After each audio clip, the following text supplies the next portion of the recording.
Cette affiche de propagande est réalisée en février 1944 par le Centre d'études anti-bolcheviques, qui est en réalité un organe de propagande allemand. Elle est construite de manière assez agressive, en particulier par la dominante de la forme triangulaire et des couleurs rouges et noires. Les formulations sont elles aussi assez agressives. Cette affiche a été tirée à plusieurs milliers d'exemplaires, diffusée dans tout Paris. Elle a aussi été vue dans plusieurs grandes villes de province, et certains auteurs affirment même qu'elle a été diffusée dans toute la France. Son affichage s'est accompagné de la diffusion d'un tract reprenant l'affiche au recto et dénonçant les méfaits de l'armée du crime au verso. Ce que cette affiche appelle armée du crime, c'est en fait la résistance, évidemment dénoncée comme étant du terrorisme. Il suffit de regarder les 6 photos au bas de l'affiche qui montrent 2 corps de personnes abattues en pleine rue, 3 scènes de déraillement de train et un petit arsenal constitué d'armes, d'explosifs et de grenades pour le comprendre. Les photos de 10 personnes sont aussi présentées. Ce sont les membres de cette armée du crime. Pour chacun, l'origine étrangère est mise en avant, ainsi que le fait qu'il soit juif ou communiste, et le nombre, réel ou supposé,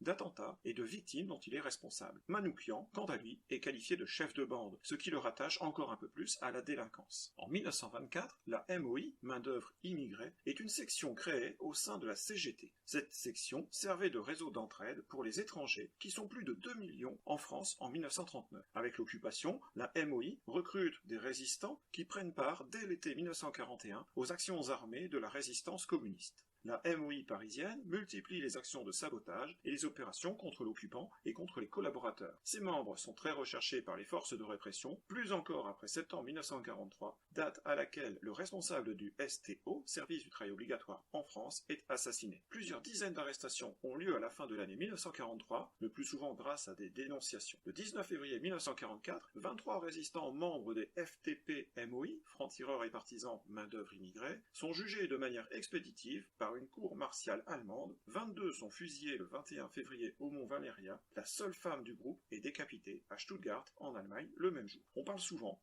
à propos de ce groupe de résistants du groupe Manouchian. En réalité, ces hommes appartenaient à différentes sections des FTP-MOI de région parisienne. Ce procès s'accompagne d'une vaste campagne de propagande qui dénonce les ennemis de l'intérieur, fauteurs de troubles qui mettent en danger la sécurité des Français, campagne qui dénonce aussi le complot des Juifs, des étrangers, des communistes, des criminels professionnels contre la France. La couleur rouge accentue encore l'aspect sanguinaire de ces assassins. Mais l'affiche a eu l'effet contraire de celui escompté. L'utilisation de portraits faisait sortir de l'anonymat les membres de l'armée des ombres, et ces hommes deviennent les véritables victimes des événements. Le souvenir du groupe Manouchian se conserve, en particulier dans le cinéma, la chanson, la poésie. On peut citer Strophe pour le souvenir, qui est un poème d'Aragon écrit en 1955 et chanté par Léo Ferré en 1961. En 2003, un monument à la mémoire des 1008 résistants et otages fusillés par les Allemands au Mont Valérien a été érigé.